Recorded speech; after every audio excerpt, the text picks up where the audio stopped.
mui a koutou rā kia mōhio ai koutou. I nā ke te take, te pupuri tēnei taonga tū whakarete. Nā reira kai te whare tēnā tata. Kia ora everyone. I thought I'd just start out, first of all, I think as Māori it's always important to know where a person is from, and then you can understand why they are as they are. You know, we all have whanau, and when somebody says, oh, koe koe tera, they say the family name and they go, Ciao for that one. Because you know, different families have reputations. Good reputations, bad reputations, but usually it comes through whakapapa. And ina ke te take kai konei. So, you can see I'm slightly in the middle there. Directly above me is my father. My father was born in 1911. Yes, he was my father. I am the youngest of his 12 known children. He had 2 wives, not at the same time. So from our first whānau, I have 4 older siblings. The oldest is 82. We have one as he was transitioning from the first whānau to the second whānau. That we just discovered in the past decade or so, in this years of the 2000s. And then I'm from the second family, and I am the youngest of 7. So, of my father's children, I'm the youngest. You'll find just to his right-hand side, that's his father, my grandfather, Heketoro Hikai or Whakauwe. Yes, he is a Māori. He is a Māori, you know. You could say he's Ngāi Tau. No insult. Just to joke. Because, you know, I mean, kiri mai. Everybody looks at him and says, who's that Pākehā there? Ka kōrero Māori atu. Oh, Kaumatua. So that's Heketoro Hikai, and his mother's just up there in the corner. So that's my great-grandmother in the corner, Ngā Tawaha Hikairo Mohi. So for some of you who know Mita Mohi, he and I are second cousins, and we descend from that kuia. To the right of my grandfather, the woman holding the mere pounamu, this is my grandmother. Her name's Parewahawaha Ranginui Tainu. And you can see she's dressed to go night clubbing. And yes, my grandfather did suffer a few times at her hands. She was actually, she was known to be able to lift people up and throw them. When I was born, she was 92 years old. And she was my best friend and my worst enemy. So, you know, I think you can understand that you tease the older ones. And I used to tease her a few times. I was 5 years old at the time. I teased her. I forgot. I walked into our lounge. She was standing by the doorway. She reached down, grabbed me by one leg, pulled me up with one hand, and smacked me with the other. Now that's a 97-year-old woman. Now you can imagine what she was like when she was 20, 30, and 15. She would have been pretty scary. But Tapakuia, she was born by the side of Waikato River, Maunga Tautari, Ngāti Raukawa. And she lived to the grand old age of 112. Wow. So my longevity in my family, I know, is my Ngāti Raukawa side. She was also tough. I have her hands, so while you might say, gee, you've got big, thick, manly hands, you look at her hands. They're big, thick, and in other words, once she got her hands on you, you weren't moving anywhere. But she lived with us until she was 105. So from the time I was born, so she was 92 then, right up until she got to 105, that's how long she lived with us. She was living with us before I was born. Yeah. And then one of my aunties kidnapped her and whisked her off to Te Teko, to that other side of me, to Ngāti Awa. So that's my grandmother there. She was actually weaving right up, her last kete that she wove, she was 100 years old. And at that time, she was still working on whāniki.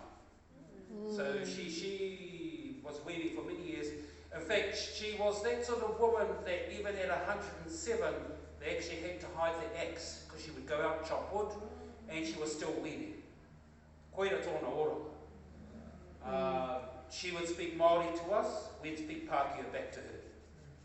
Moko, haere koe ki te toa ki te hoko rare mata. You know, moko. And because I was a favourite. She didn't like my sister. So she teased my sister by getting me to go to the store, get us some mollies. And of course, but she, even at that age, she knew what change was. She knew how much money she should get back.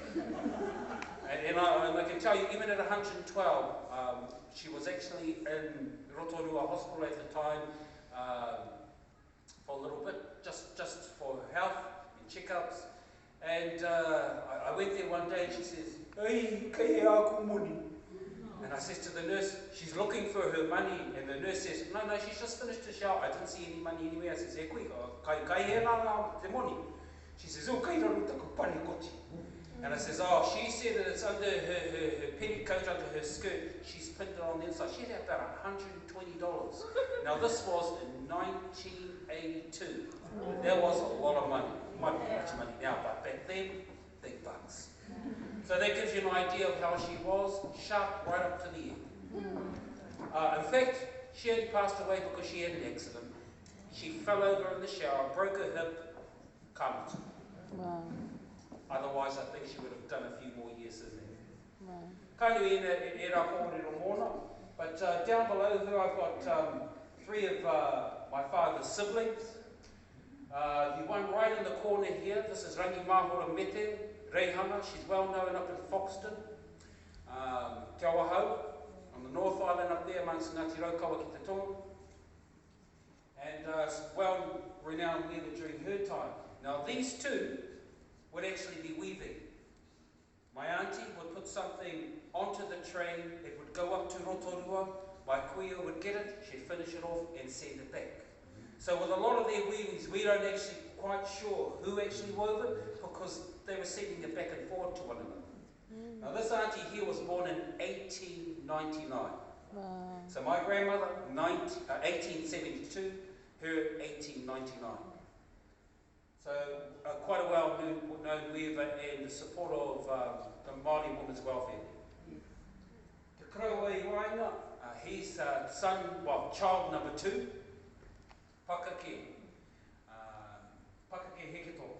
So named after the Raukawa side and also after our Te Aroha side, after our Kraua here. But he was well known for his carving. If you ever go to Rotorua, to where all the guys is in Hot Springs, it's now known as Te Puuaha, but he was the first director of that centre. So he was a carver during his time. The kuia with those wonderful old style glasses, that's another auntie of mine, born in 1903, I think. 1903 she was born. And she was also a kairaranga as well. So you see traits that run in the family actually are in kairoto I te toto, kairoto I te ira. It's in your DNA. So, you know, when we talk about, look at their behaviour actually started somewhere beyond. So, ka heke mai ngā whakapapa. Not to be outdone, of course, my mother's side is those other 2 photographs up there. So that's my grandmother, Piupiu Kereua, Ngāti Awa, Ngāti Pahipoto, Tai Whakai. And she, during her time, while she didn't actually weave whāriki, because my grandmother, those who her whāriki behind her, she was a weaver of kākau. And then, of course, down below her is my her youngest daughter, the one standing to the left. She passed away a couple of years ago, Katarina Waiari, quite well known in Ngāti Awa's Kaikaranga, Kairaranga, Kaiwhatu. Next to my mother, and my mother's seated down there, the one to her right is my uncle Kakania. He was known as the last of the Tarawhai carvers. So Ngāti Tarawhai were quite nationally renowned for their art of carving. So, I ngā ke te take ka pā kuringa ki te whakairo, ki te raranga me te whatu. So, you know, that's why I'm a bit of a mixomatosis. Sometimes I love carving, sometimes I love weaving, but it's because of that. So just to give you an idea of some of the carvings, so there's Marco up there. These are just a few of the carvings that he's done. He's done many during his time. Occasionally on, Trade Me, you'll see some of his Papaho card boxes come up. But yeah, Nāne Rama. Yeah, with the stamp tapu on the inside. But from my other side, this is where I learned to carve. That's the last popo I carved right there. You can see that's my first one up in that corner up there. That's the last one I did. And that was under Kakania, my mother's brother. And the interesting thing about all these carvings, when you look at these centre pictures here, you would think you're at a marae, but it's not, it's the family homestead. So that driveway there is the driveway along the side of the house. The carving next to him there is one of the second to last carving that I worked on with a nephew of mine. And when you look above, those carvings there, you think you're actually inside a whanau, but look to either side of the last two carvings and you're looking into bedrooms. So that's the lounge of the old homestead. These are the things I grew up with as I was a young kid, like you guys. As I was growing up, people say to me, "Oh, wai mari, you were so lucky, you're so fortunate." I think, oh, no, that's what I was used to. When you're used to something, you don't realise how lucky you are till the people who carry a God. Basically, you guys have to get to our age to appreciate what you're learning now. Yeah, you've got to get on. So this is what I grew up with, and you can see me when I was younger, a lot younger. But that was the last carving I worked on. We were working on one of our whanau in Te Teko. Te Teko, by the way, is the centre of the universe known as Texas. Texas, New Zealand. But that was the last carving I worked on for our whanau. Well, I thought it was a whanau, and when we had the opening, I saw my first one, and I went looking for the last and thought, what is this old bugger done with it? You know, why isn't it in the house? Then I went to the old home, saw it inside the old home, and that's the picture there with that other teko teko. And I thought, wow, what a compliment. It's in the old home, in our family homestead. That's better than the whanau. So that's my last one completed up there. Anyway, getting back to raranga. So my kuia, she was an expert in raranga. She loved whāriki. But you know, most weavers often put their hands to everything else as well. We specialise usually in one area, and then we have a hoe to do with everything else. So she was well known in our area for doing round whāriki. I think she was probably one of the first. And I think the whāriki that you see up there was probably made about 1940. Well, roughly between 1920 to 1940, those years. So she, for her time, that was pretty creative, doing circular whāriki, making round kete. Now, about 2010, one kuia rang me up, and she, below my grandmother's photo there, you can see a kete there, and she had inherited that kete from her mother. Her mother passed away at the age of 94. This kuia, when she rang me, she was 84. And she says, your kuia wove a kete for my mother, and I'd like one of her descendants to, if they could replicate the kete. She says, I've got a lot of weaver friends. And I said, well, why don't you go and see them? You know, what's wrong with seeing your mates? She goes, no, they might steal the pay. Pono aku kōrero, that's how they were back then. They were exactly like that. You see, you might be a great Kapahaka artist, but I'm not going to show you my tricks because you might steal them. And that's how they were. And you know, people think that, oh yes, we have all the same uniform. You look at the old photos, they never had the same uniform because I don't want to look like you. I'm better than you. So, and that's how it was back then.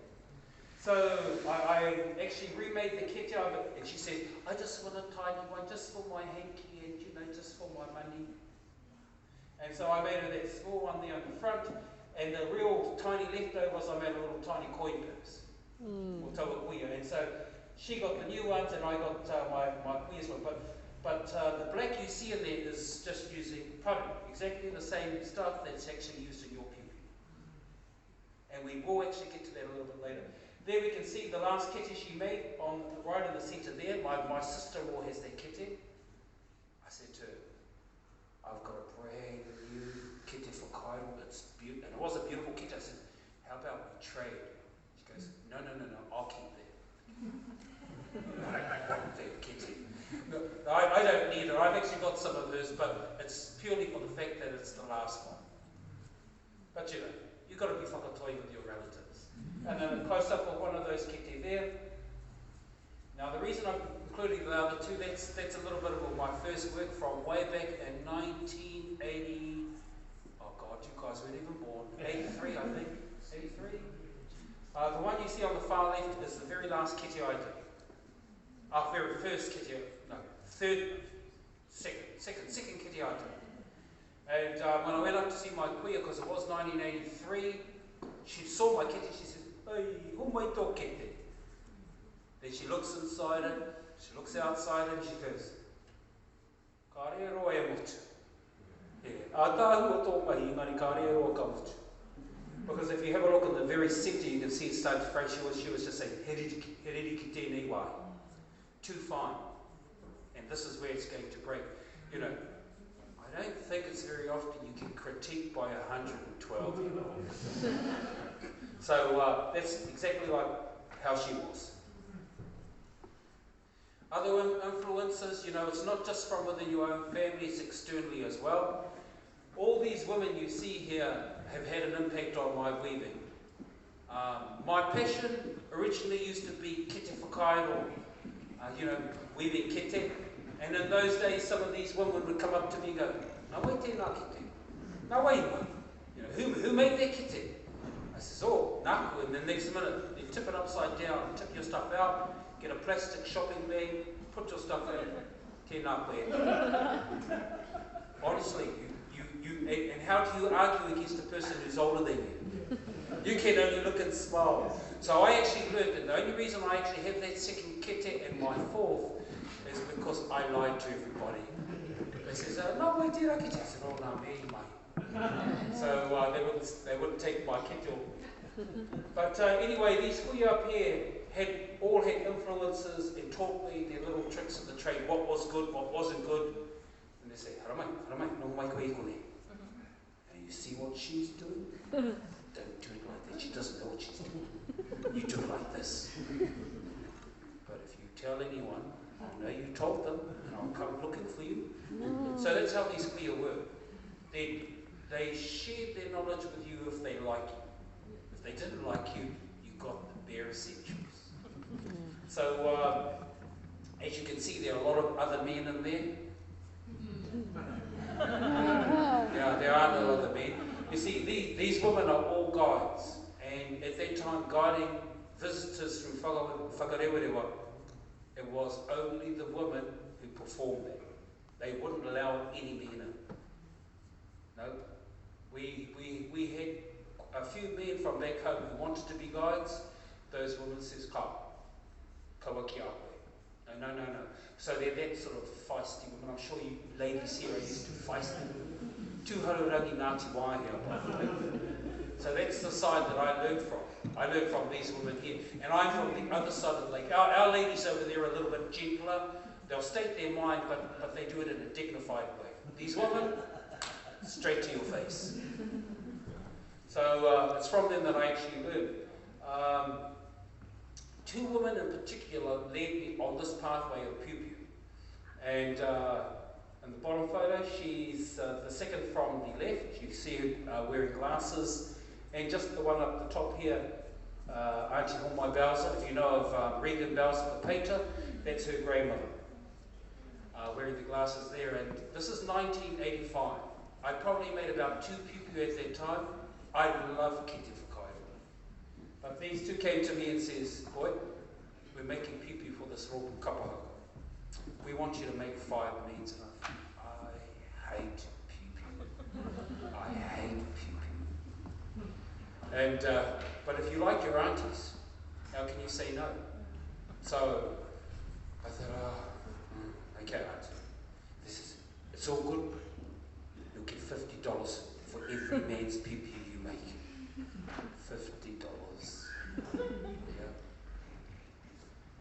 That's 35 to 40 hours work for one pupi. You divide $50 into that. How much money am I making per hour? Yeah. Yes, it's in the negative. But anyway, so that started me on my journey to doing Piupiu. So over the years, I've become known for making Piupiu. You can see the Piupiu up there.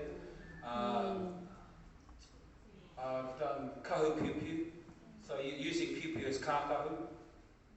Of course, piko there, backpacks, poitani ko, and rāpaki, as in kākahu. You can see on either side, they're worn two different ways, the same kākahu. Of course, whirimako looking very dignified there, that she'll take your head off. But I'll talk a little bit about some of the kākahu they've made over the years.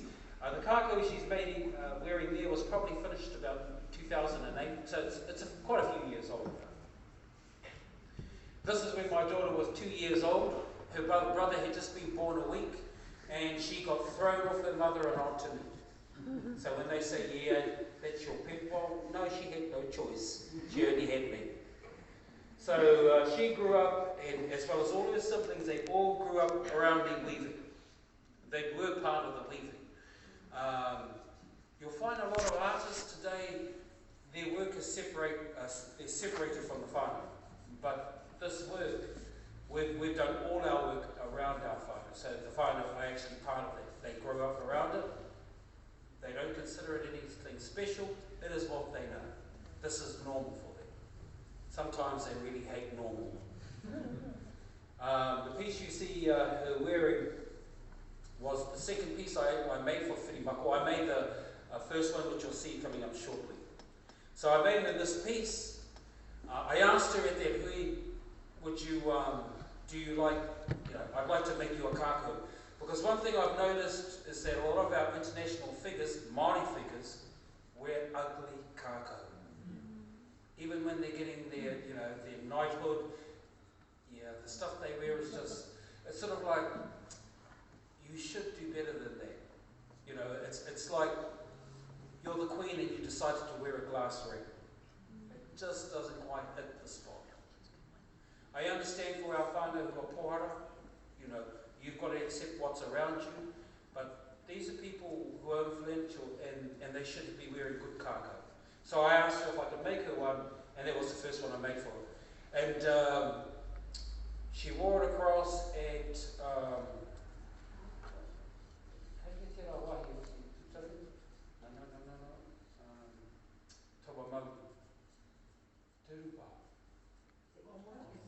Monte Casino, thank you.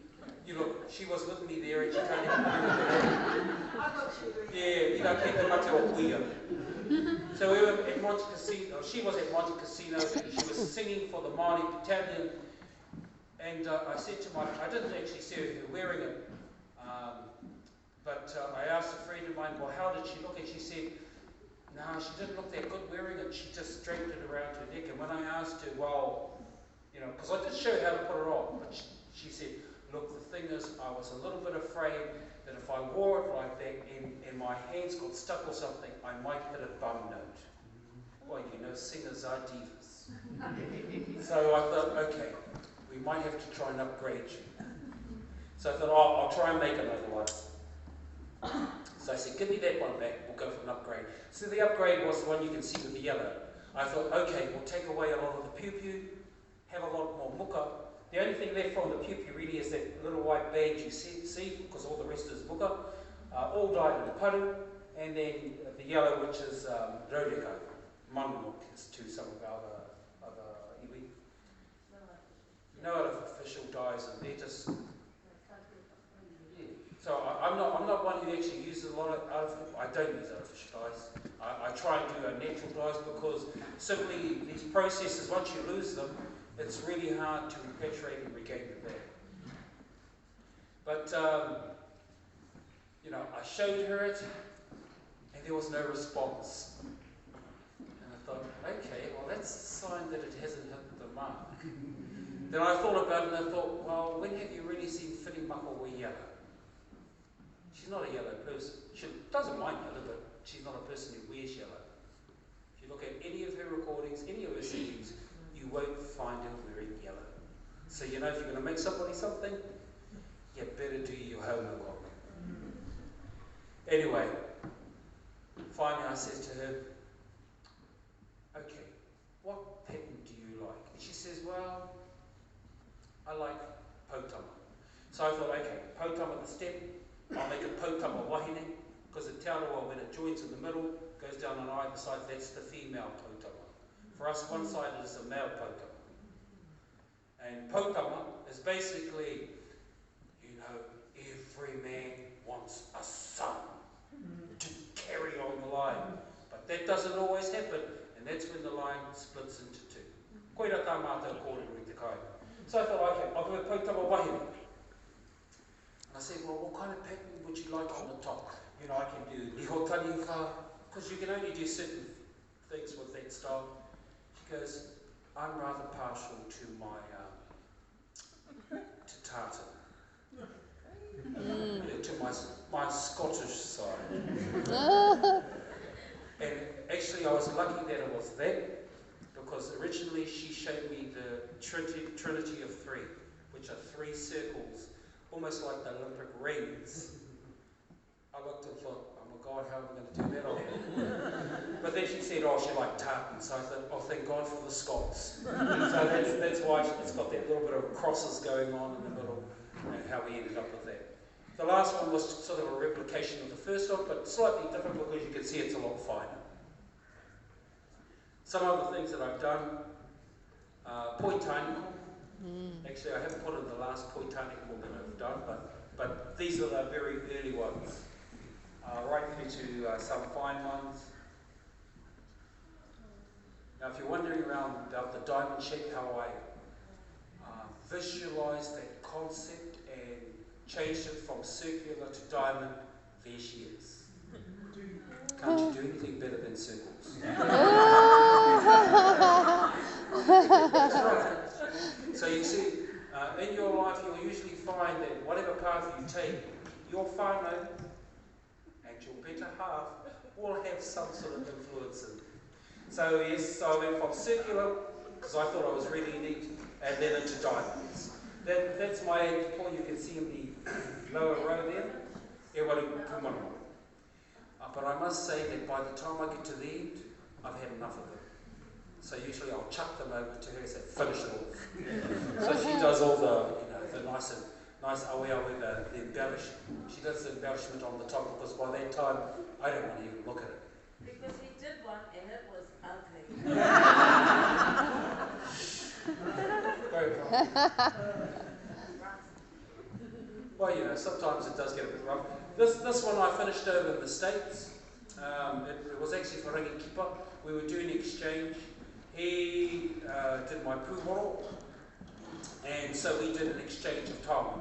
I can't afford it. He's just way, way up there. And so we decided that we would exchange our taonga.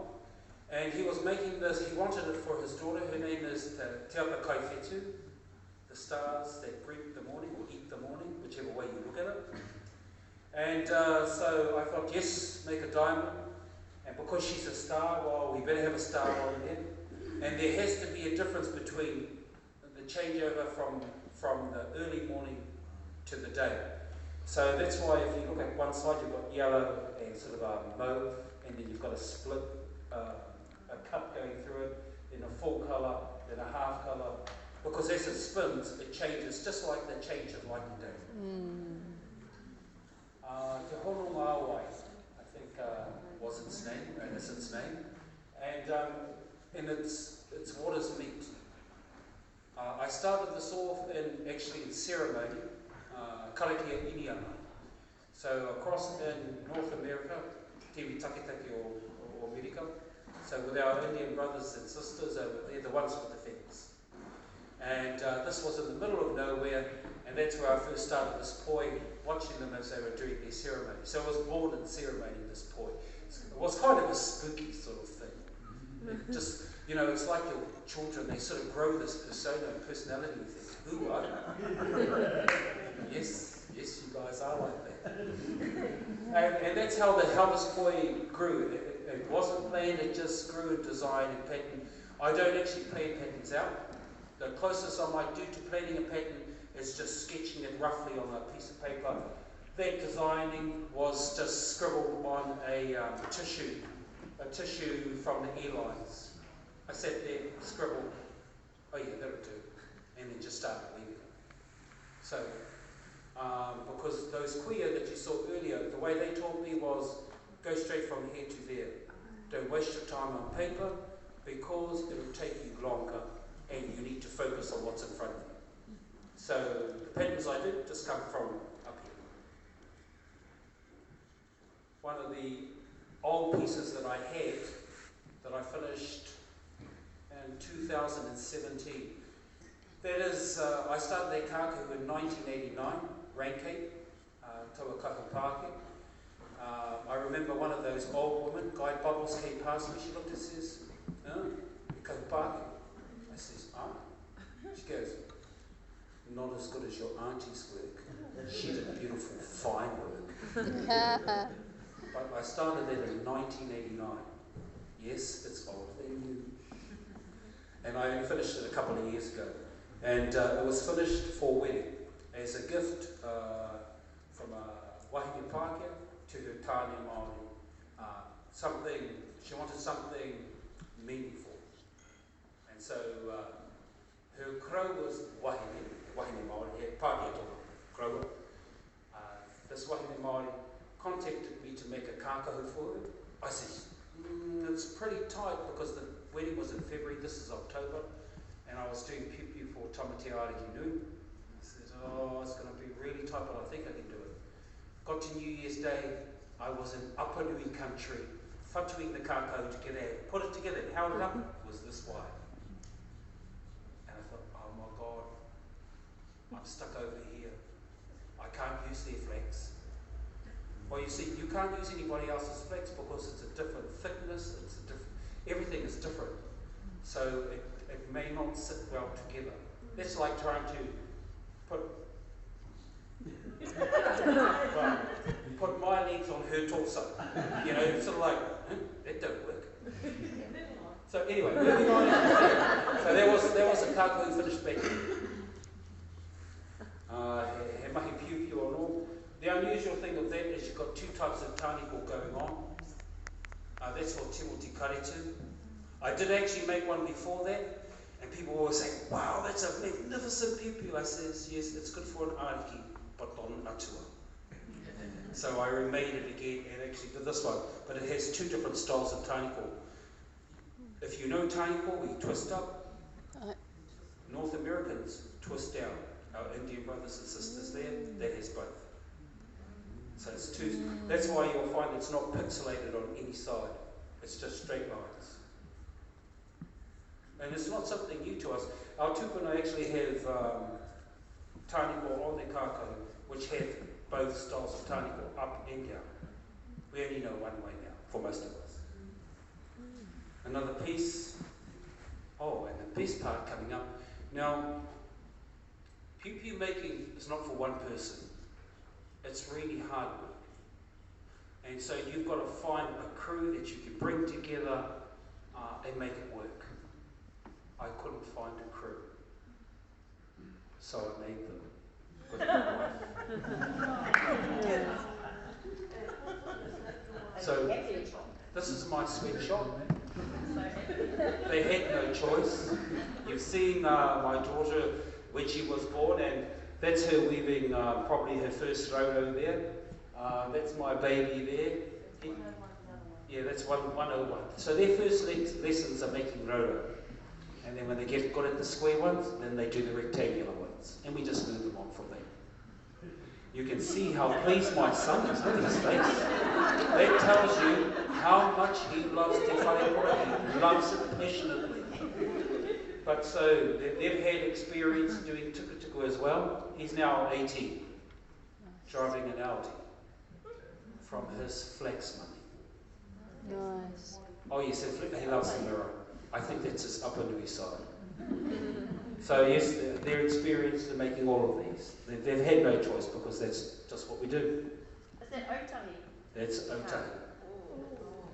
And of course, you can see my daughter, she looks very impressed having to dress so that both her and her niece, they're expressing their northern side, which is, do we kill him now or later? Over the years, we've become experienced in this kaupapa here, which we now do back home, and this is takapo koawhi. That's our name for it. You can see one of the instigators there. She came to teach us at Ngāti Tarawhai, Martha Wharehoka.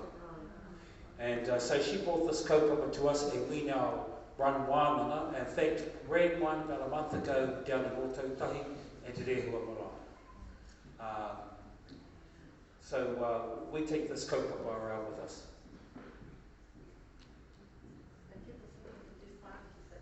Yeah, people think I can do whaniki. I've never really made a proper whaniki, not a whaniki for kairo. I can do takapo. And the ones for, well, we call them tūwhara. But takapo for kairo, yeah, I haven't gotten to that yet. So my wife just thought you could just whip these up. And so when it was the tohi for one of our mokopuna, you can see her there. This is for our nephew Te Rerekohu and my mokopuna, which is his wife, Angela. And she needed a takapo, tūwhara to sit on so they could do the tohi, you know, taki kariki a Māori. And my wife says, yeah, you can make one. Come on, make one. Okay, and I'm thinking, excuse me, you know how hard that is? So what you see there took me 24 hours to weave with no sleep. Because my wife thought it was easy. And then she says, well, once the tohi finishes, we'll take it home and keep it. And I'm thinking, are you being for real? You know once they use it in the tohi, whoever's getting the tohi done gets it, don't you? And as soon as the tohi was over, the mokopuna's crow from Ngāpu, he says, tēnā ko te ho mai nei tēnei taonga. And I'm looking sideways at her going, see, you just don't know too much, Miss Tikong. Anyway, koira tēra. Anyway, this one coming up, this is what I'm known for, Piupiu. Now,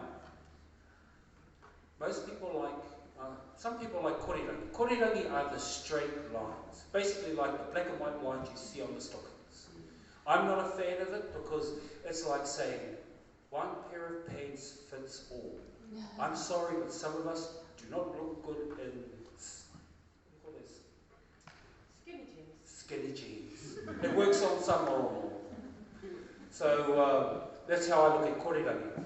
I love patterns. So my basic pattern is the pātiki. And while I call it basic, it's not basic at all. But it's what I call the classic designs. There are some designs that don't go out of fashion. To me, pātiki is one of them. You can see below myself, my two sons, and a nephew there, their first cousin, wearing what we call the Rangiwewehi Piupiu. Rangiwewehi used to be a famous group at one time. They used to win the nationals. But anyway, the Piupiu I'm wearing is from 1992. If you look at it carefully, you can see how it juts out on the side like you're wearing a tutu, like those ballet dancers. Why? Because it doesn't have a big cut at the top. The second one, over the years, from 1992 to about 2011 or 12, it had changed from that to the one you see my other son wearing. Shorter. The crosses there, the little checkers are a lot squashed, more squashed. And unfortunately, if you're a big boy, you don't look very good in it. What it shows are your legs joining in the middle, and excuse the phrase, it looks like camel toe. And this was looking at my own relatives in Rangiwewehi, and I'm thinking, oh my God, what happened to your guys' pupils? That's just so wrong. And this is judging in the nationals. I was a judge there. So they came to me to ask me if I'd make them piupiu. Never make piupiu for your own family. They're the worst. They're actually the worst. So you get caught in all like this. Oh, te mohi o ke koe he tohunga koe ki tēnei mai. You know, we know you're an expert in this, mate.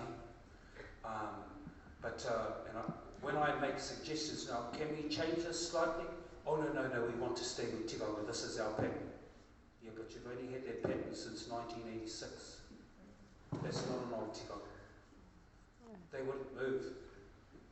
So I thought, you can't do anything if I just change it slightly. In fact, I doubt that you'd even know.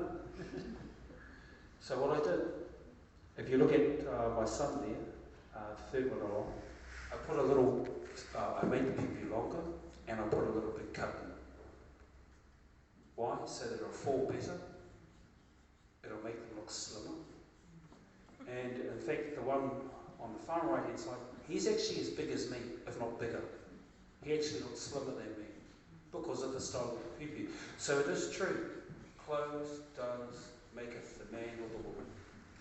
It's all about the cut, the look, the length, the tones. It's really quite important. And of course you can see how young my kids were when they started their time in the sweatshop. On the right hand side, a few examples of piupius that I've made over the years. In recent years, the triangle is not a common pattern. In fact, when they asked me that they wanted a triangle, I thought it was the pixelated triangle. You know, a little bit like what you see in that top pattern there on the top left. You know, pixelated, not actual lines. And they said, we want te aho matua. I said, can you Google that online and see how many piupius you find? There are 10. That's why we came to you. Okay. So that's what they got. They wanted aho matua, and so that's what I made for them. The one up the top was for their leader. Now, I like this picture because it shows you all the piupiu, or some of the piupiu that I hate. Now, today everybody loves the negative, where they have a lot of black, because it looks stunning. Honestly, it looks great as a wall hanging. It doesn't make a person look good. In fact, it makes you look bigger than you are. Why? Because there's not as much white. So when you look up there, you can see two Haurangi on the left. She's quite a big girl, but the one next to her is smaller. But because that piupiu has so much black in it, it makes her actually look short and stumpy. That's why I always recommend that as a wall hanging, but not as a piupiu. Because even if you have a good figure, it makes you look bigger. Who really wants to look bigger than they are? So that's why I would say for anyone who wants to wear those piupiu, don't. It does nothing for you. It does nothing for your figure. And you're putting a lot of money out there. I mean, piupiu making is hard work. And really we don't get paid for the work we put in, but the outlay of any Rōpu for piupiu, it's a big outlay. And to me, if you want to put that sort of money out there, you should get a good return on it. So that's why I never recommend those. Even the lady there in the centre, the manukura, she's about the same size as the lady on her left. You can see she looks bigger, and it's because of the style of the piupiu. Same with the photo over here. Of course, if you look back at that other photo again, there's Rangiwewe, he wearing the diamond piupiu. Over the years, the diamond is actually spread out sideways. And here's an example of it. So this is the current Rangiwewe here on the left. This is what I suggested they do, which is to deepen the diamond, bring it in, make it look longer, and make it look slimmer. Well, you know, it falls nicer on the body. So I'm still not a fan of that. And this is the worst piupiu you could ever make. Why? Because there's 38 cuts in it. Most piupiu only have 11 cuts. These are women's piupius. Only have 11 cuts in them. There's 38 in those. Anyway, so there's our pāhariki at home. Occasionally groups will ask me, can we have 30 women's? Well, I'm sorry, that's bad manaakitanga of the flax, because flax bushes don't just come in women's. They come in women's, girls, men's, children's, babies. Not just in one long length. So you've got to be, you know, people think that's a lot of flags. Out of all that, you could probably make 5. Wow. So you need a lot of flags. Flax bush when it's uncleaned, and then later on when it's clean. And then you can see I've sorted them into their groups. Short girls, longs. That's the process when you go out and start Piupiu. Yeah, that's the process when you go out. One of the few places you can see where there's heaps of flags all the way through there. It's jealously guarded. You don't share our flax areas because, you know, otherwise you're fighting over the same resource. No, it doesn't. And it's a swamp. So, you know, when I go to the kids, oh, come on, hareke te poro hareke, te pahi hareke ki o you here. So after school, they have enough time for a break, and then off we go and cut flags. 3 to 4 hours a night. But we've cut the working days from right down from, so we only start on a Sunday afternoon to go out and cut, and they'll work up to Wednesday now. So they get Thursday, Friday, and Saturday off, and Sunday morning to sleep.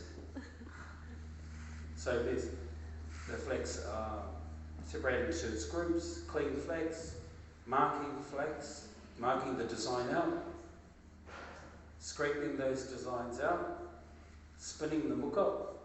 So, you know, there's a lot of processes that we've turned into factory processes. When you start out doing this mahi, all you get to do is what you see in the left-hand photo down the bottom, which is to use a knife to kuti kuti, take off the backs, to take those little strips that were scraped off. Once you've got good at that, then you learn to scrape tops, and then you learn extract the work at the top, and then you learn to miro. Haka. Just so you see, so you see the marking on that board. I've marked, done this really quickly. So you can see there's a basic pattern on here. Otherwise, traditionally, you just use the ko tēnei taho te kuku, ka marka i te tauira, and then you just scrape between those marks. So these are what we call kuti kuti. Just the cuttings or the markings in between.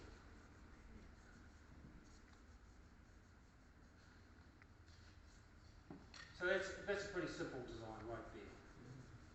And then what you see in the corner there is basically taking a knife. We don't often use the shell anymore. Why? Because kuku shells, mussel shells are really hard to get.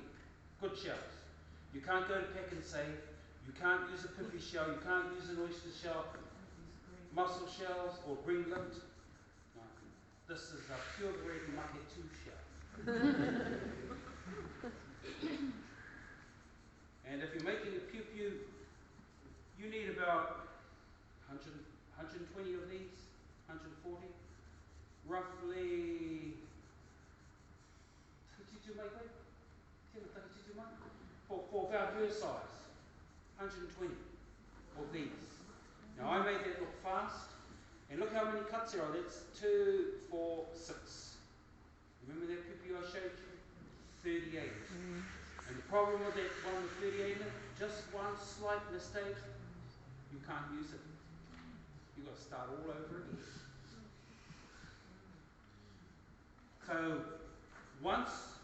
So the young ones start by taking the backs off. Once they get good at that, then we take off what we call the tops. That's this muka part here. And then after that, if they're good at that, then they get to learn to scrape. And usually I'll start them out with small pieces like this so they can practice. Once they've gotten that stage, then the final stage is to learn how to middle.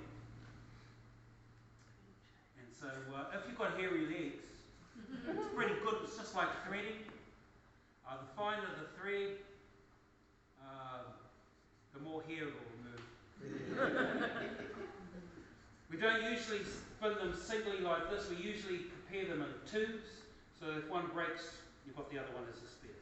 You know, Karamaiko, can you just have a look at that and pass it around? And I'd like you to grab one of those blue piupius and just pass it around row by row, just so you can have a look and go, oh yeah, I can do that. My wife said she could do that. Then she tried it. Yeah, wasn't that easy? 10 years later. Oh, 10 years later. Yeah. Well, when you actually just leave the piupiu as it is, it's the same design as this, but what I want you to do is smell it. That's freshly dyed. Now, that just came out of the river Sunday night, Monday morning, 1 o'clock. You'll get to see the place.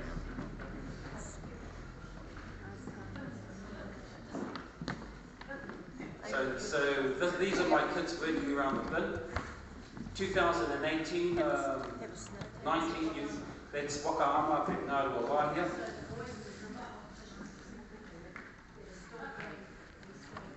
So you see the one there at the bottom right, he's still doing elite paddling.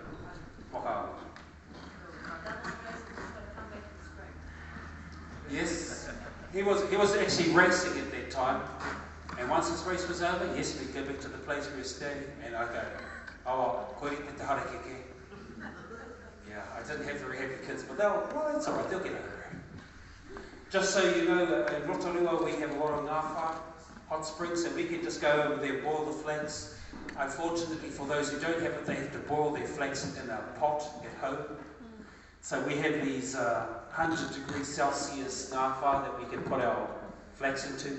In fact, if I fell in, that would be the end of me within 1 second. And it's not uncommon for me to go to this pool at night time, in the middle of the night, in the early hours of the morning, to put my flax in or take my flax out. Kamutu tēnei mahi. The next role you can see is that we have to let the flax dry. A lot of people think, well, how hard can it be? You scrape, you take the backs off, you spin the fibre, you go and boil it. And I boil my flax for nothing less than half an hour. Most other weavers will only do this for 5 minutes, but I boil it for half an hour so that makes the colour more uniform. That's why we do it like that. One of the tricks of one of the kaua that I knew. You've got to separate them. So once you've actually boiled them, you've got to make sure that you keep separating them. Because once they start to curl, they'll curl into one another. So every strand of their piupiu has actually been separated. You can see how they've curled around one another. Sometimes the bottoms will get little stains in them, but there's nothing you can do about it. I used to think they were waterlogged, but you can see the room I hang in. That's actually a room heated by geothermal activity. It's actually at the bottom of our wharekai. It's really hot in there in the middle of winter.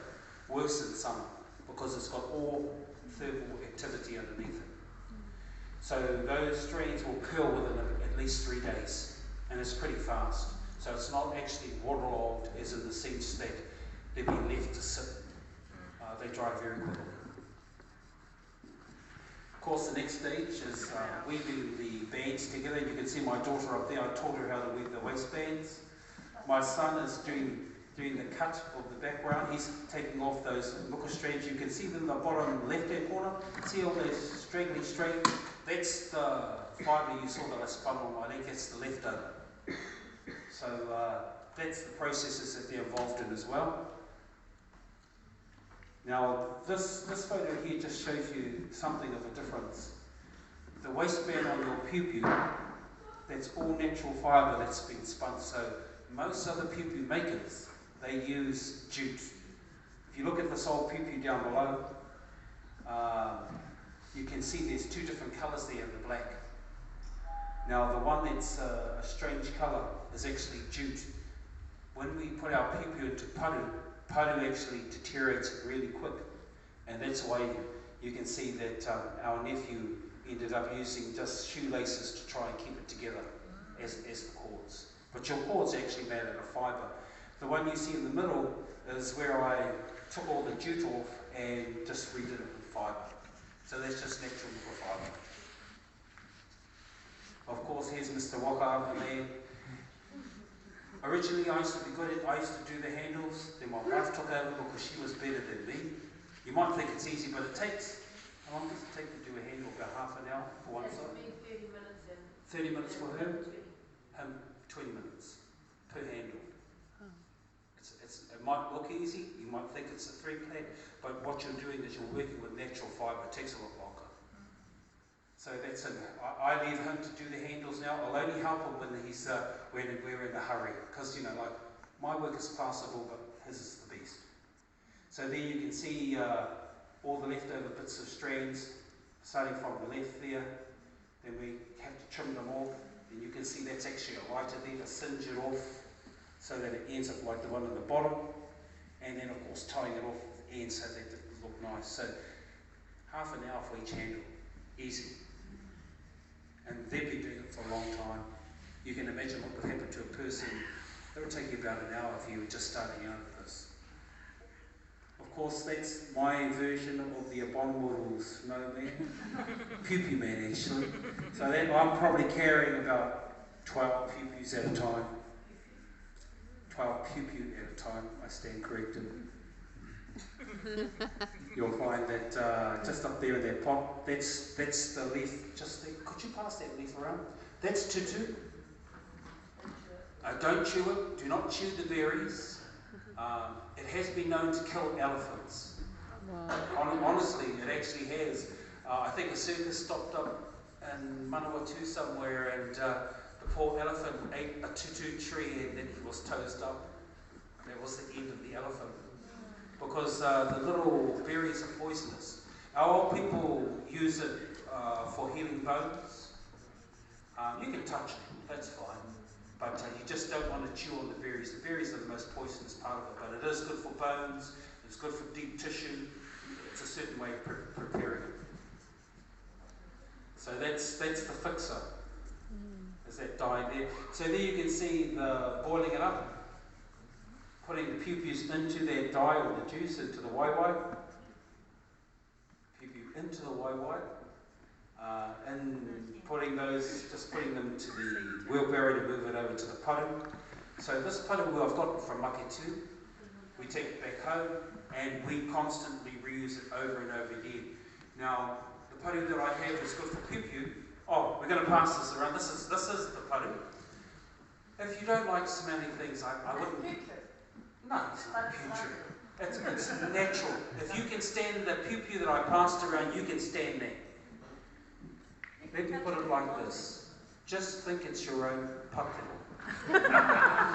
It smells sweet to you, just not to anybody else.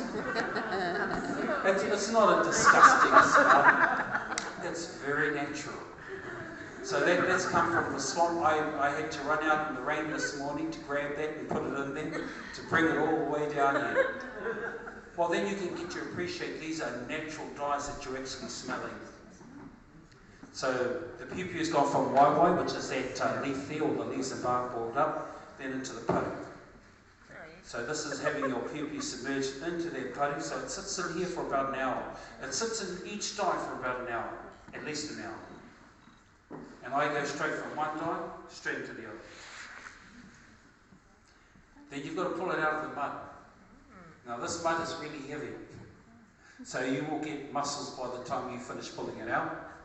And once I've pulled it out of the mud, it goes through 3 rinses. Now this is that same dye, the brown dye, it's the old stuff. You can't reuse your dye over and over again. Some of the old weavers used to say, yes, just reuse your waiwai over and over again, but it's actually not good. It's like a tea bag. The first tea is nice. Second tea is okay. Third tea is just on the edge. Fourth time, you're just drinking pissy water. It really is. And so once it gets to that stage, being used so many times, you just use it to rinse all the paru off and catch it in there. Because if you just pull your piupiu out and rinse it, you're going to lose all that paru. You have to go back to the swamp over and over again to collect all the material, all the paru. So the paru will settle down in that very first container you see there, where I've got the glove on and dipping it in. It goes from there to the other 3. So each container you look at, you can actually see their piupiu in those containers. So they get moved from container to container, so that all the paru that falls off will be gathered together again and put back into the first container. It's really laborious. But that's the way you nurture your paru, you look after it, and then you don't have to go out so many times to the swamp to get any more. So you can see all the containers that are actually used to do that. So from the first one, straight out of the pug where it's pretty black, the next one it's sort of getting clean, and each time it gets cleaner and cleaner. And then the final one is just putting it into the wheelbarrow. And that's just to drain all the liquid off. Then it goes into the container you see down the bottom. And then the final thing to do is, you can see the blue waters. That's our Hamurana stream. We have two like that on my side of the lake. You see, Rotorua Lake has two types of waters, hot and cold. I think we were really ripped off when we got there because we got the cold water and the two Hauranga people got the hot. So this stream is 11 degrees Celsius, and it's pretty rare to see me actually doing this in daylight.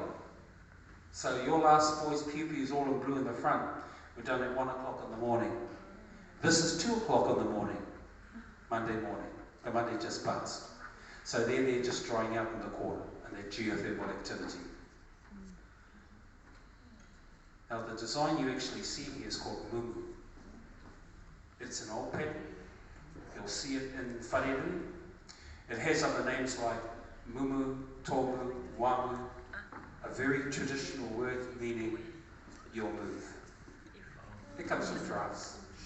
So the old people like drafts so much they say, oh, that's a pretty cool design. It's a drum board. So, you know, when you look at it, and drafts is a game of strategy. So that's what that design there is. So my son and mokopuna of mine married the means and the women. So that's what's actually in front of you right there. Now, as I mentioned, it's 35 to 40 hours to make one piupiu. Now, per inch, now I'm sure there's some good mathematicians out there, you can call out how much. Now, if you take, say my size, a size 40 inch, times that by $20 an inch, you come up with 800. Divide that by 35, or make it easy, divide that by 40. How much is that?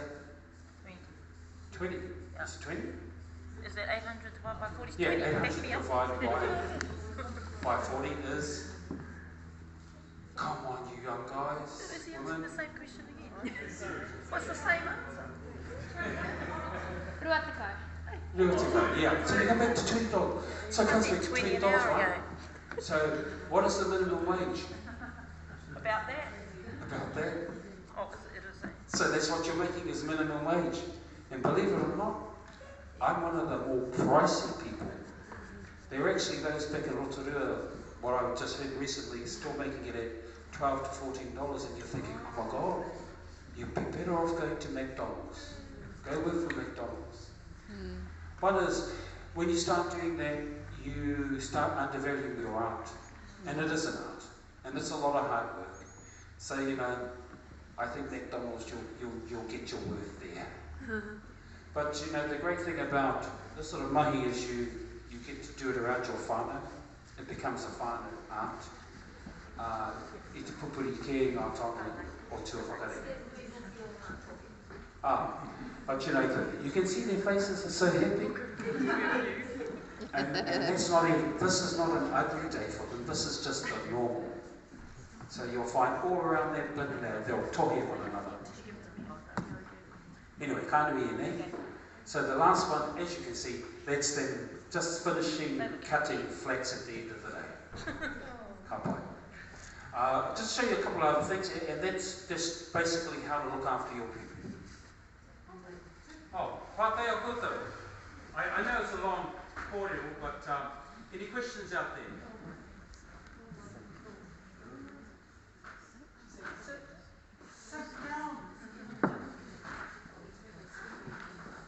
Oh. Any questions? How wide is your So basically the size is what you see, it's probably about an inch. Back home we don't actually make them any smaller or thinner than this. We wouldn't go to the size. You would only go to the size if you want to do something really fine that's only worn once in the blue moon, like, you know, taken off the wall, worn once a year maybe. But if it's actually a piupiu worn a couple of days every week, usually at least an inch, because you want, especially for Kapahaka group, you want something that's long wearing. Anything like this, these will break really quick, because they're more fragile than more fine. No, they do kill really well. You'll find a lot of the old pāka who, in places like the Papa, they have, oh god, it only looks about this size. Maybe the size.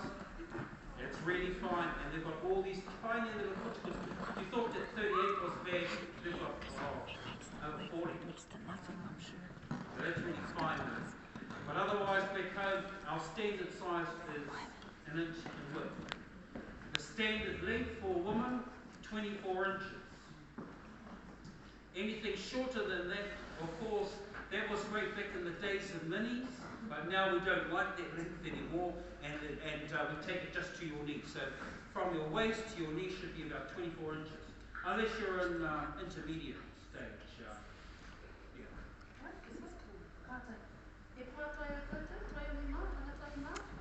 How much do the kids get paid? That's a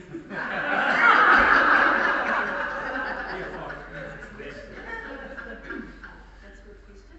Once all the bills have been paid, and that sometimes does happen, he figures that out, but over the years he's forced them to put aside money. So the oldest now is 19, the next one is 18.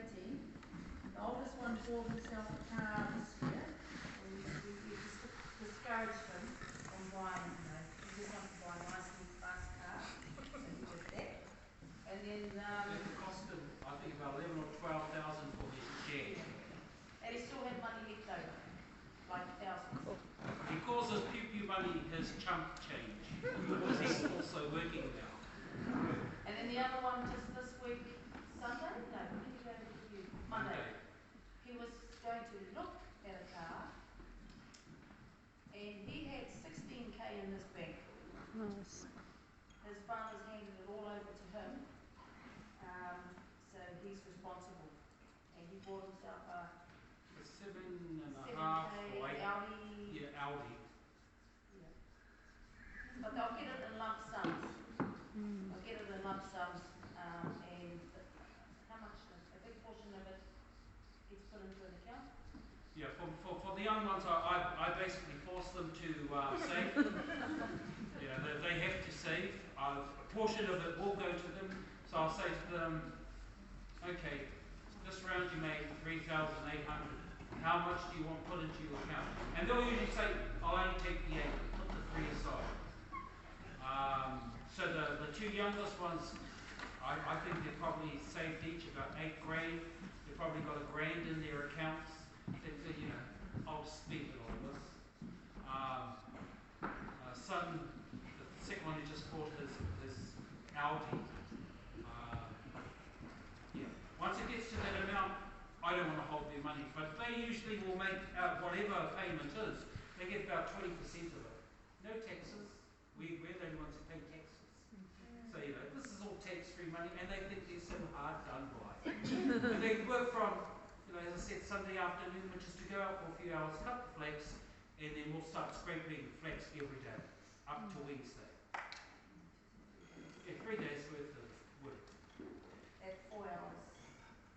3 hours, scraping? Yeah, maybe 2-3 hours scraping. They could probably do it in 1.5 hours if they coordinate and work together, because that's why I like this work. It's teamwork. It forces them to work together, because you know how siblings are. They hate one another. It's very hard to make them work in a room, but to make them work together, this is the perfect moment. Because you have to work according to your siblings' behaviours. Now, the youngest, I usually call them, whakaue whakatupu. Tereki tereki, tereki tereki, whakaue tereki tereki. The baby is, he's quick, hot-tempered. And he's the loudest. He is the one who gets under the skin of all his siblings. And often our saying to him is, you only shut your mouth. You wouldn't cause so much problems. But you know, and that's how they work. But it really does teach them how to work with one another. Because if you can work with your whanau, you can work with anyone. Never let anybody tell you this is nepotism, you know, oh yeah, you employ your family. This is whanau at its worst. It really is. Because you have to be patient with one another. And then as one of the parents, you know, they'll usually go, Mom, Dad, don't tell me, you follow sort of out. And of course they'll always, like all teenagers, they'll always wait for you to put the bomb under their butt.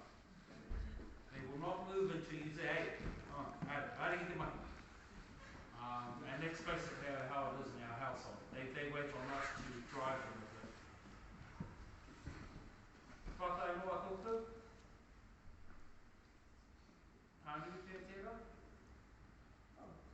Okay. So, yeah, you might have a question a little bit later on. Now, no, I forgot it. I'll put it on. But, it's because you're one of the girls in the squad,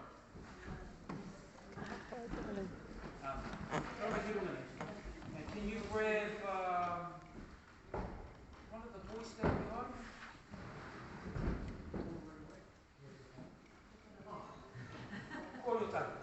Because you see,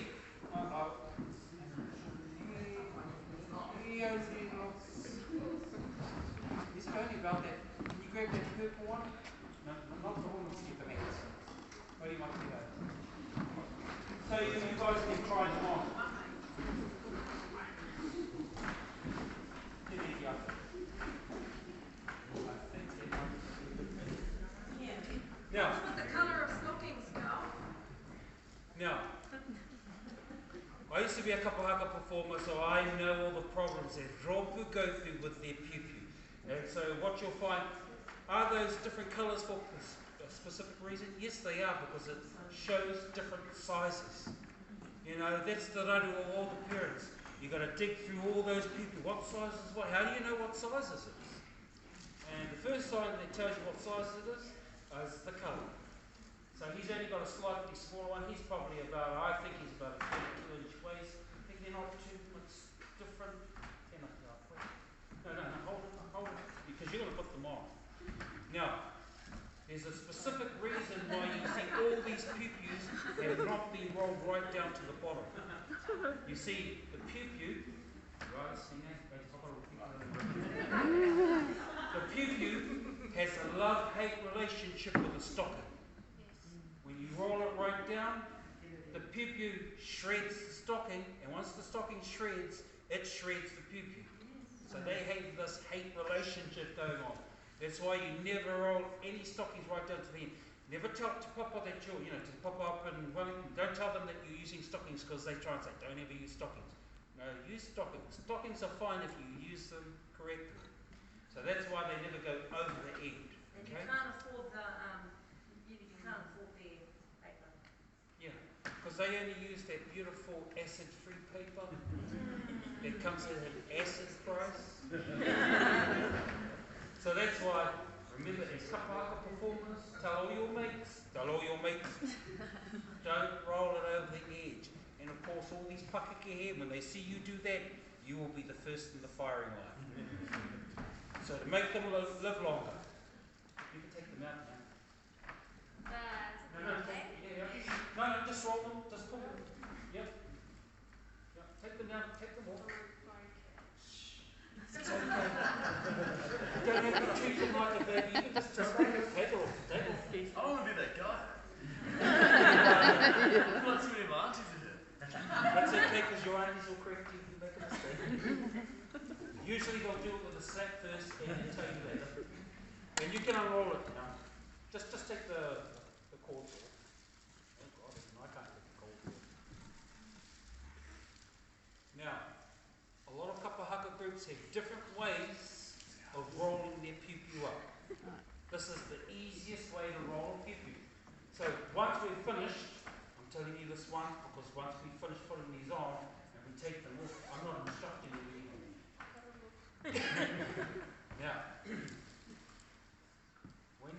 of the piupiu, all you have to do is fold it in half, roll from the centre, and just roll it. Now, second thing, there's an inside and an outside. Look very carefully. Which side is the outside? He's a clever boy. He's a keeper. So, you know you're not going to put your piupiu on this way, right? No. Up. So, whatever size waist you are, so I'm roughly about a 40 waist. This is a 41. So that's the second thing that'll tell you how big the piupiu is. Yours is probably about 35 maybe? No, 30. 30? Yeah. What was that, 6? Oh no, this is too big. This is a 39. She's probably about a 36. But that's okay. You can wear piupiu bigger than you. So even if this was 40, when I put this on, because I'm a 42-inch waist, right? I'm bigger, actually bigger than the piupiu. You don't actually wear a piupiu loosely at the back. You pull it tight, and it's going to overlap by 4 inches. So even if this piupiu was smaller than me, if I was 36 inches, if this was 36 and I'm a 40-inch waist, I can still wear it, because you're not going to wear it loosely. You've got to pull it tight. So put it around. Okay. So easiest way, hold on either side, right? And when you get to the back, swap, pull, and bring those cords around to the front. Yeah. Just remember when the guys put your piupius on, your piupiu is at your waist. It is not at or below your pito. Your pito is an area you actually don't show. Yeah. Waist. You have a waist? Sorry, I'll put it on my love handles. Well, I don't know what you're telling me. They must obviously say those aren't handles anymore. You've lost the handle on that. So, and the other thing is, you'll find in old piupiu, they actually used to make really small cords, so we actually make ours pretty long, so that you can bring it around to the front, just like you're lacing up your shoe, right? Pull it in tight, and then just keep on rolling the cord around. Just around. You've got to loop it underneath. Do not try and do big loops, but just roll it around that Around cord. the kiwi, not the waist of the piupiu. Yeah. Around the kiwi, the handle Just roll it itself. under, keep on going, until you go right around. My second side of my shoes. Yeah. Keep on going. Both sides. Other side. Once you think you've done enough, do the other side, yeah? Yeah, that's plenty. Go to the other side, man. Alright. Piupiu 101. Are you feeling it? I'm sure, yeah. You'll get used to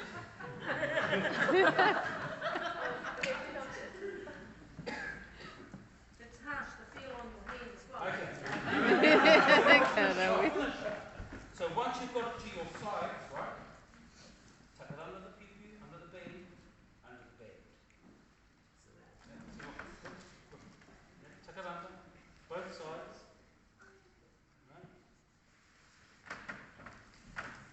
Once you've got it there, then just lift the piupiu up over that cord and push it underneath. Nice. Did I do it right? Yeah, so you've got it right. Just make sure that your piupiu is in. That's why you've got to pull it tight. You know, pull it tight. Sometimes so that you can comfortably breathe. Yeah, that's it. Yeah. So you've got it there gentle, but you want it a little bit worse than that, but it's still good. It's not going to actually come off. The reason we don't put cords under here is because when you put cords through here, this is what happens. It actually, you can see anybody who's wearing a piupiu where the cord is, because there's a gap on the side. That's why I don't do that. See, I'm not a Kapahaka performer, so I know what looks good, what don't look good. There's nothing worse than seeing that line on the side where the piupiu be separated. Right. That's all there is to it. Your pito is not exposed. See, we don't show our pito. The idea is the pito is your connection. That's where things ka kuhu mai ngā mea I roto. Okay? So you protect your pito. Okay, ka pai? And plus, if you wear your piupiu down on your hips, it looks like you're going to do the hula instead. Okay? Ka pai. Koira, koira.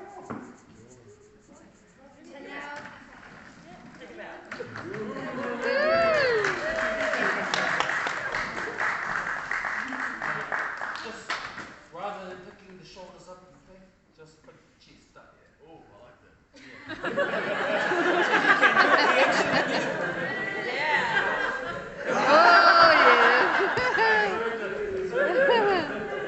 So that's basically it.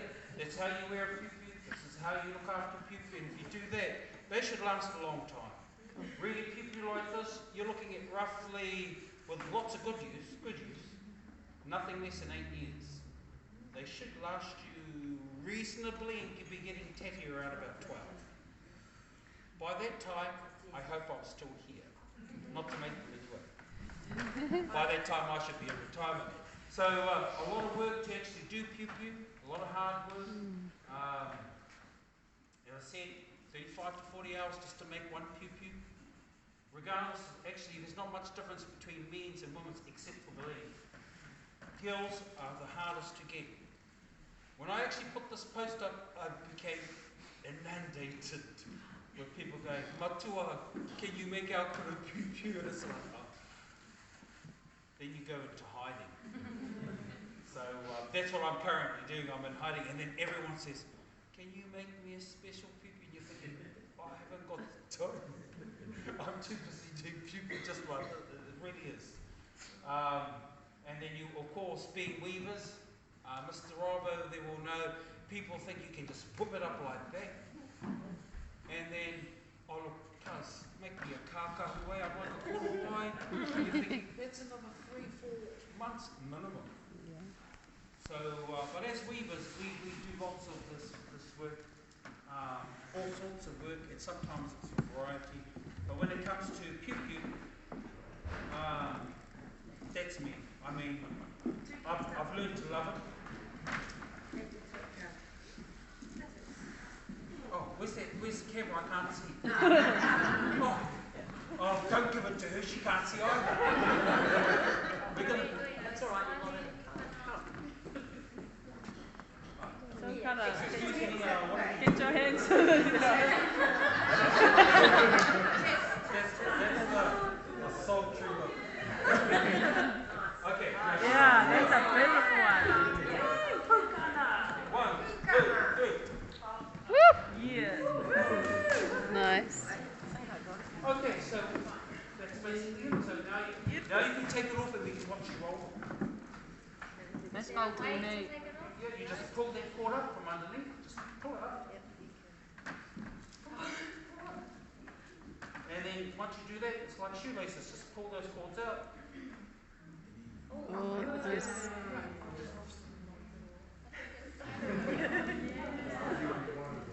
Now, just remember that this is all natural water that's been scraped out of it. It's okay, it's going to take a while. You don't worry about the girls, they're sharp. But remember, this is all natural muka, so it'll look a little bit rough every now and again. I've actually had a guy from Rōpu who looked at the course and says, because you can see muka moves. It's fibre, it's natural, it moves. And he messaged me and said, we haven't even more than 4 times added in the fibre. And I'm thinking, oh my God, here we go. There's these Kapahaka people who don't know piupiu, except that it comes out of the stocking. And that's it. So you can expect the fibres on here to fray, but it shouldn't fall apart like those other people. Now, a lot of my colleagues back home, they don't use paru anymore. They're actually using rip dyes. They fade a lot faster, and they don't necessarily work as good with the piupiu. Well, I don't think they do. And then when you use jute cord in here, you can see the difference. And as I mentioned, jute deteriorates So, the only modernism we have in here is you have the paint on the inside. It's a fibre paint.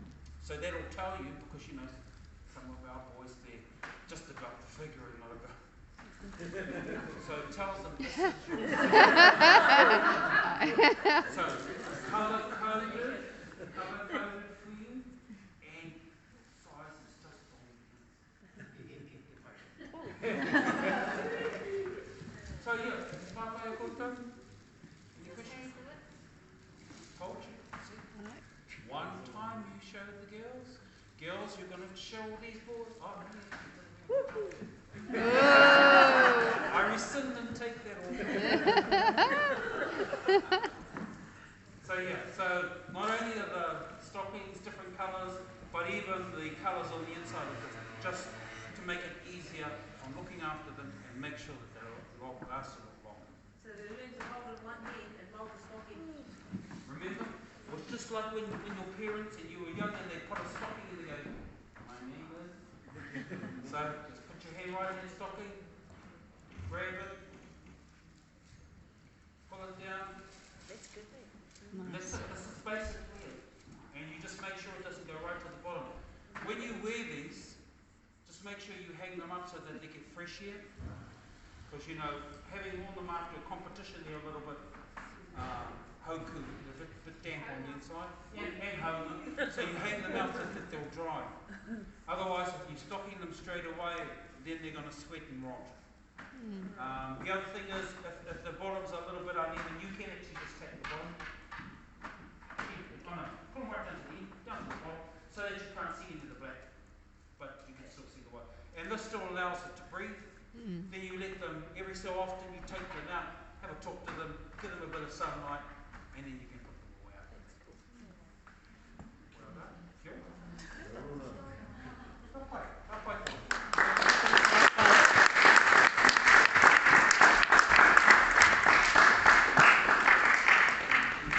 But you know, this is something that I usually go through with every group.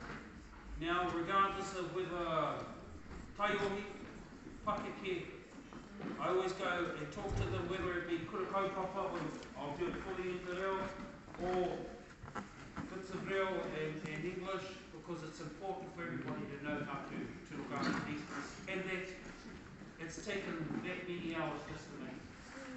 It's not just a mere something you can knock out. I can say to you though that, you know, even amongst our weavers, Piupiu makers are actually the bottom of the food chain. All the kākahu makers are all the whetū up there. Us who make Piupiu, it's only a Piupiu, easy work. This work teaches you best how to do that. Because making Piupiu teaches you how to use the flax, use it quickly, how to extract, how to spin. You're actually a lot faster than learning on the other processes. To me, anyone wanting to learn these arts, any of our wharepora, especially when it's to do with fibre, you should start with this first. Because once you can do this, and you can do taniko, you can do anything. And those old people didn't show you how to do it. They just told you, do this, this, this, and this. They didn't show you to do it, they just told you. And then if you weren't sure, then they turn and look at you and go, figure it out. That's how you learn back there. No instruction, just figure it out. They'll tell you the process. There was just something in that that I just wanted to emphasise. So Piupiu making is right at the bottom of the food chain. And I've had fairly well-known weavers. Yes, it's the Kaumatua whanau. Shh. You know what the whanau was here? And one of the exhibitions that I had a Piupiu up there, and might have been about 2,000 or 3,000 at the time, with those waistbands, etc. And they went, oh my God, yes, it's beautiful, but $3,000-4,000 for that. It's only a Piupiu. So that tells you what we as Māori think about our art. We actually devalue the art. We devalue the art. That's like the Piupiu maker back home who makes the Piupiu for $12. He's not doing himself a favour. He's not making it. any other favour for anybody else, he's treating us out like it's nothing. He doesn't realise that's what he's doing. And we have lots of weavers like that. And believe it or not, when I see a weaver who's done that, a good friend, Elaine Bevan, back in Ōtaki, beautiful weaver, she just finished a kete pingao. She was, I think she had a price tag of $80 on it, and I went up to her and I told her, I said, how dare you do that? You're making it worse for all the other weavers. I'm not saying we're trying to rip people off, but lift it up because there's so much work in there. But having told you all, I'm buying it. Because, you know, trust that the value of your art is worth that. A lot of people will say, oh, carvings, you know, such hard work. I can tell you those popo, I could do them in 3 weeks. That's how quickly we were doing them. A 40 carve popo, 3 weeks. This is 40 hours work. That's roughly 3 to 4 weeks time as well. You're only going to get a pittance. But you know, you can't carry carvings on a plane. You can't go around with chisels in your hand. Otherwise you'll be wearing bracelets. So, koe na te āhuatanga o tēnei mahi, te mahi toi, te whare pora, te whare whakairo, me ngā mahi tuku iho ki a tātaki. Hei taonga o tua, mō ngā whakatukaranga pēnā i a koutou e haere pēnā. So to me it's important that we continue the practices so that you don't have to fill in the gaps later on. And the older ones like this can understand, it's like making your nanny when she made bread. Made the sweetest bread, the softest bread, the fluffiest bread. I watched her do it all the time, but I didn't actually take good note of what she did. And I can't remember all those little bits in between. And that's the only reason I maintain this. I'm not anti-modernise. What I am is try and maintain these practices because it's too hard to relearn them over again. Koina? Ko marama? Hei te whiti mai te rā i te pō. Huri no i tō tātou whare, tēnā tātou. Pātai a koutou? Oh, I saw that at the back there. I like that there was it. Yes. No pātai. Oh, huri no i te whare. Kia ora. Kia ora. Tēnā koe te rangatira, e kau mō o taonga, kua tuku iho ki a mātou ko te whanau Puuaha te tai. Ki tō whanau, rātou ko o hoa, kua tāmai nei ki te tātou koe tēnei kaupapa, i te pō nei. Nō reira, anei he whaku koha, engari ahakoa he iti he whaunamu. Kua mutu kei te whakamana ana mātou i a koe, me o tōna kei o mātou rina i Nayland, me tētahi haka. Kia ora.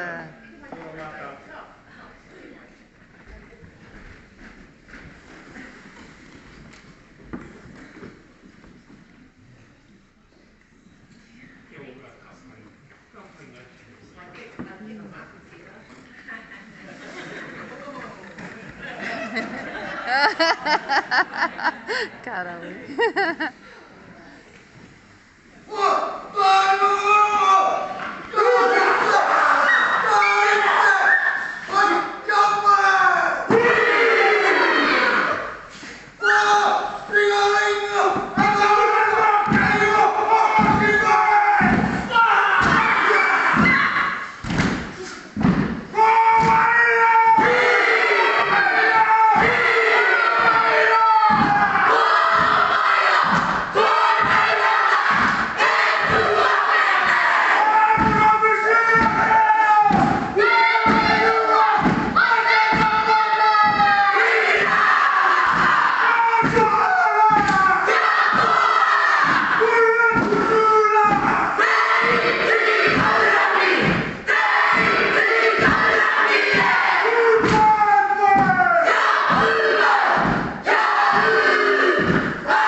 Karawi.